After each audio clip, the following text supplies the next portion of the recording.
Hello friends, welcome to I channel study for you.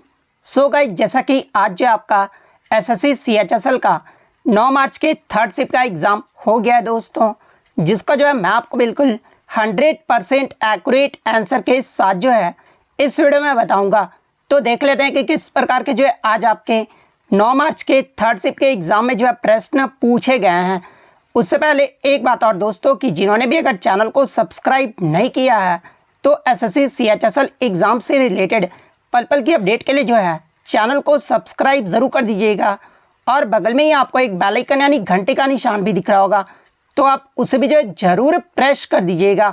तो चलिए video को start करते हैं। तो आज का जो आपका पहला क्वेश्चन आया था कि the preamble is taken from the constitution of which country, यानी भारतीय संविधान में जो है प्रस्तावना का जो विचार है ना, ये किस देश के संविधान से लिया गया है। तो देखिए, मैं आपको बता दूं कि भारतीय संविधान में प्रस्तावना का जो विचार है ना, ये आपका अमेरिका देश के संविधान से लिया गया है। तो अमेरिका आपका यहाँ पे करेक्ट आंसर होगा। इसके अलावा मैं आपको बता दूं कि प्रस्तावना की भाषा अगर पूछा जाए तो देखिए, प्रस्तावना की जो भाषा है ना, ये आपका ऑस्ट्रेलिया देश के संविधान से लिया गया है। तो ये फैक्ट भी आपको ध्यान में रखना है।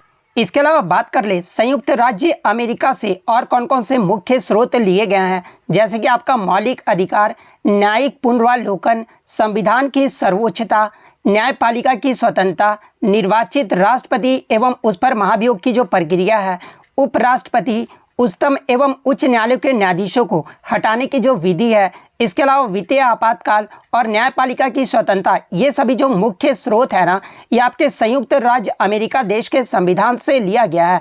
तो ये फैक्ट भी आपको ध्यान में रखना है।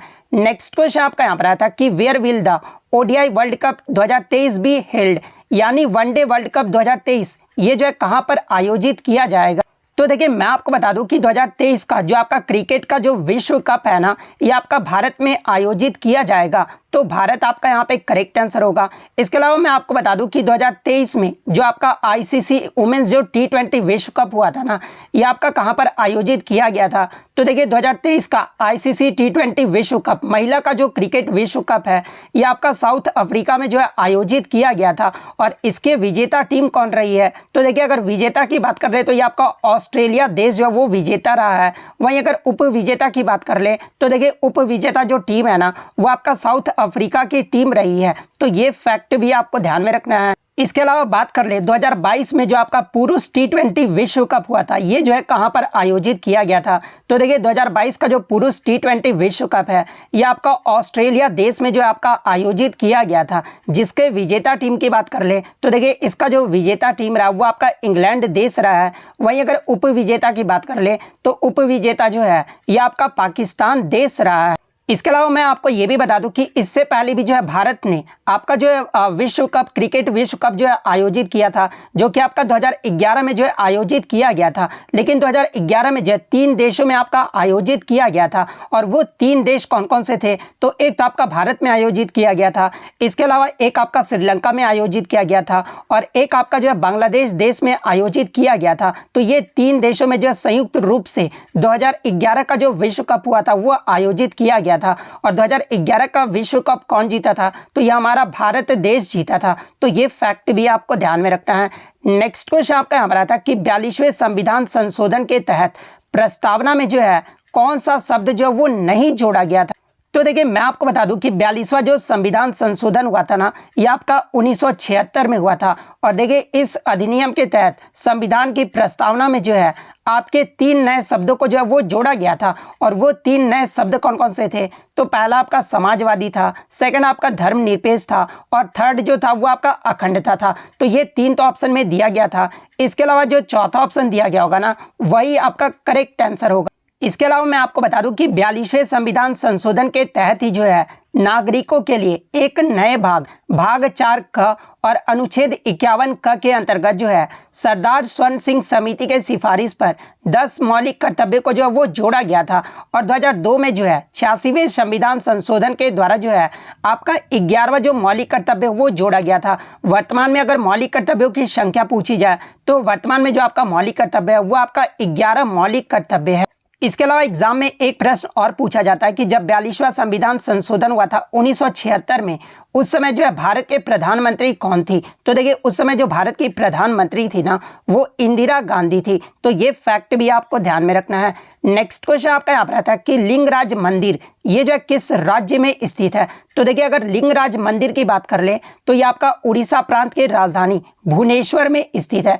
तो उड़ीसा आपका यहाँ पे करेक्ट आंसर होगा। इसके अलावा बात कर ले जो आपके यहाँ से प्रश्न पूछे जाते हैं, जैसे कि लिंगराज मंदिर को जो है 11वीं शताब्दी में राजा जजाति केसरी के द्वारा जो है इसे बनाया गया था। और ये जो आपका लिंगराज मंदिर है ना, ये किस भगवान को समर्पित है? तो ये आपके शिव भगवान को समर्पित है। और ये जो आपका किस पत्थर के द्वारा निर्मित किया गया है? तो देखिए ये जो आपका लिंगराज मंदिर है ना, ये आपका लाल बलुआ पत्थर से जो है वो आपका निर्मित किया गया है। और ये जो आपका किस शैली का उदाहरण है? तो देखिए ये जो आपका लिंगराज मंदिर है ना, ये आपका कलिंग शैली का जो है एक उदाहरण है। तो ये फैक्ट भी आपको ध्यान में रखना है। इसके अलावा बात कर ले अन्य प्रसिद्ध मंदिर के बारे में जहां से एग्जाम में प्रश्न पूछे जाते हैं, जैसे कि महाकालेश्वर ज्योतिर्लिंग मंदिर, ओंकारेश्वर ज्योतिर्लिंग मंदिर, ये जो है कहाँ पर स्थित है? तो ये आपका मध्य प्रदेश राज्य में स्थित है।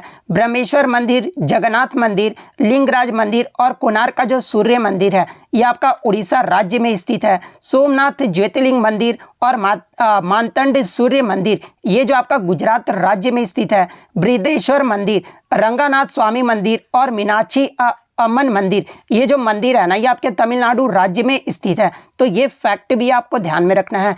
नेक्स्ट क्वेश्चन आपका यहाँ पर आता है कि हड़प नीति यानी डॉक्ट्राइन ऑफ लैप्स का जो नीति है ना, ये किसके द्वारा बनाया गया था? तो देखिए हड़प नीति को ही जो है व्यापकता का सिद्धांत भी जो है वो कहा जाता है। और 1848 और 1856 के बीच भारत के गवर्नर जनरल लॉर्ड डलहौजी ने जो है इस नीति को जो है वो तैयार किया था। और इसमें जो है 7 राज्यों को भी जो है वो शामिल किया था।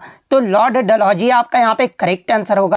नेक्स्ट क्वेश्चन आपका यहाँ पर आया था कि अक्षय कुमार को किस फिल्म के लिए जो है सर्वश्रेष्ठ अभिनेता राष्ट्रीय फिल्म पुरस्कार जो है वो दिया गया है?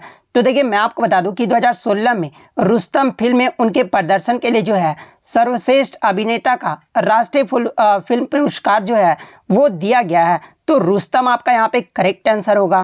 इसके अलावा मैं आपको बता दूं कि 2008 में उन्होंने सिंह इज किंग फिल्म के प्रदर्शन के लिए जो है सर्वश्रेष्ठ अभिनेता का स्क्रीन अवार्ड भी जो वो जीता था। 2009 में जो है इन्हें सर्वश्रेष्ठ अभिनेता के लिए एशियाई फिल्म पुरस्कार से भी जो है वो आपका नामांकित जो है वो किया गया था।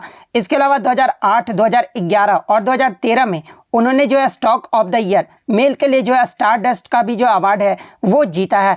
इसके अलावा मैं आपको बता दूं कि 2009 में जो है भारत सरकार की ओर से भारत का जो चौथा सर्वोच्च नागरिक पुरस्कार होता है ना, जो कि आपका पद्म श्री होता है, और अक्षय कुमार को 2009 में जो है पद्म श्री पुरस्कार से सम्मानित किया गया था। तो ये सारे फैक्ट जो है आपको ध्यान में रखना है। नेक्स्ट क्वेश्चन आपका यहाँ पर आया था कि कौन सी पंचवर्षीय योजना पीसी महालनोबिस मॉडल पर आधारित था? तो देखिए ये जो आपका द्वितीय पंचवर्षीय योजना था ना, जो कि आपका पीसी महालनोबिस मॉडल पर आधारित था। तो द्वितीय पंचवर्षीय योजना आपका यहाँ पे करेक्ट आंसर होगा। बात कर ले पहली जो पंचवर्षीय योजना था ये किस मॉडल पर आधारित था? तो देखिए पहली जो पंचवर्षीय योजना था ना, ये आपका हेरोल्ड डोमर मॉडल पर आधारित था। तो ये फैक्ट भी आपको ध्यान में रखना है। नेक्स्ट क्वेश्चन आपका यहाँ पर था कि भारत में मैंगनीज का जो सबसे बड़ा उत्पादक राज्य कौन सा है? तो देखिए मैं आपको बता दूं कि हमारे देश में जो है मैंगनीज अयस्क का सर्वाधिक जो भंडार है ना, ये आपका उड़ीसा राज्य में है। इसके लेकिन जो आपका सबसे ज़्यादा जो मैंगनीज का उत्पादन है ना, ये आपका मध्य प्रदेश राज्य में होता है। तो देखिए अगर सर्वाधिक भंडार पूछा जाए तो उड़ीसा आपका यहाँ पे करेक्ट आंसर होगा। लेकिन अगर सबसे ज़्यादा मैंगनीज का उत्पादक राज्य पूछा जाए तो मध्य प्रदेश आपका करेक्ट आंसर होगा। तो देखिए सर्वाधिक मैंगनीज उत्पादक राज्य पूछा गया था, तो मध्य प्रदेश आपका सही होगा। इसके अलावा बात कर ले मैंगनीज का जो है कहाँ कहाँ पर यूज़ किया जाता है? तो देखिए लोहे के निर्माण के लिए जो है मैंगनीज की आवश्यकता होती है। और इसका जो उपयोग है ना, वो आपका ब्लीचिंग पाउडर, कीटनाशकों और पेट के उत्पादन के लिए भी जो है वो आपका किया जाता है। पेंट के उत्पादन के लिए भी जो है वो किया जाता है। इसके अलावा इसका जो उपयोग है ना, वो आपका धातु बनाने के लिए भी किया जाता है। तो ये फैक्ट भी आपको ध्यान में रखना है। नेक्स्ट क्वेश्चन आपका यहाँ पर आया था कि which disease is not caused by mosquito bite, यानी मच्छर के काटने से जो है कौन सा रोग नहीं होता है? तो देखिए मैं आपको बता दूं कि Zika virus, West Nile virus, chikungunya, virus, dengue and malaria, ये सब जो होता है ना, ये आपके मच्छर के काटने से होता है। तो इनमें से तो आपका 3 ऑप्शन में दिया गया था। इसके अलावा जो एक ऑप्शन में आपका दिया गया था हाथी पाँव दिया गया था। तो देखिए ये जो आपका हाथी पाँव होता है ना, वो आपका क्यूलेक्स नामक मच्छर के काटने से होता है। तो ये भी आपका मच्छर के काटने से होता है। एक आपका ऑप्शन में हेपेटाइटिस दिया गया था। तो देखिए ये जो आपका हेपेटाइटिस होता है ना, ये वायरस के कारण होता है। तो हेपेटाइटिस आपका यहाँ पे करेक्ट आंसर होगा। नेक्स्ट क्वेश्चन आपका यहाँ पर आता है कि when was the Indian arm act passed, यानी भारतीय सशस्त्र अधिनियम को जो है ये कब पारित किया गया था। तो देखिए मैं आपको बता दूं कि लॉर्ड लीटन के द्वारा 1878 में जो है इंडियन आर्म्स एक्ट यानी भारतीय सशस्त्र अधिनियम को जो है वो पारित किया गया था, जिसके अनुसार जो है भारतीयों के लिए बिना लाइसेंस के हथियार रखना जो है एक आपराधिक जो है अपराध माना जाता था। इसके अलावा मैं आपको बता दूं कि ये जो आपका इंडियन आर्म्स एक्ट था ना, ये अंग्रेजों पर जो वो लागू नहीं होता था। इसके अलावा लॉर्ड लीटन जो है ये कब से कब तक वासराय रहा था, तो ये आपका 1876 से 1880 तक जो है भारत का वासराय रहा था। और इसी के कार्यकाल में जो है वर्नाकुलर प्रेस एक्ट भी जो वो पारित किया गया था। और ये जो आपका दूसरा जो अफगान युद्ध हुआ था ना, इसी के कार्यकाल में हुआ था। और रानी विक्टोरिया ने केसर ए हिंद यानी भारत की महारानी के जो उपाधि धारण है ना, इसी के कार्यकाल में जो वो की थी। तो ये सारे फैक्ट जो आपको ध्यान में रखना है। नेक्स्ट क्वेश्चन आपका यहाँ पर था कि 2020 टोक्यो ओलंपिक में भारत ने जो है कितने स्वर्ण पदक जीते थे। तो देखिए मैं आपको बता दूं कि 2020 का टोक्यो ओलंपिक में भारत ने जो है टोटल 7 पदक जीते थे, जिसमें 1 गोल्ड, 2 जो था वो आपका सिल्वर मेडल था और 4 जो था वो आपका ब्रॉन्ज मेडल था। तो गोल्ड मेडल के बारे में पूछा गया था, तो 1 आपका यहाँ पे करेक्ट आंसर होगा। और भारत की तरफ से स्वर्ण पदक ये जो है किसने जीता था, तो देखिए नीरज चोपड़ा के द्वारा भाला फेंक में 87.58 मीटर का जो है भाला फेंके थे और ये जो है गोल्ड मेडल जीते थे। तो ये फैक्ट भी आपको ध्यान में रखना है, क्योंकि आगे के शिफ्टों में जो आपका नीरज चोपड़ा का जो है भाला फेंक का मीटर की जो दूरी है वो पूछा जा सकता है। इसके अलावा बात कर ले टोक्यो ओलंपिक 2020 में भारत के अन्य पदक के बारे में, जैसे कि मीराबाई चानू ने जो है सिल्वर मेडल जीता था और किस इवेंट में जीता था। तो देखिए 49 किग्रा वेट लिफ्टिंग में जो है मीराबाई चानू ने सिल्वर मेडल जीता था। इसके अलावा लवलीना बोर्गोहेन ने जो है वुमेन्स वेल्टरवेट बॉक्सिंग में जो है ये ब्रॉन्ज मेडल जीती थी। पीवी सिंधु की बात कर ले तो वुमेन सिंगल्स बैडमिंटन में जो है ये ब्रॉन्ज मेडल जीती थी।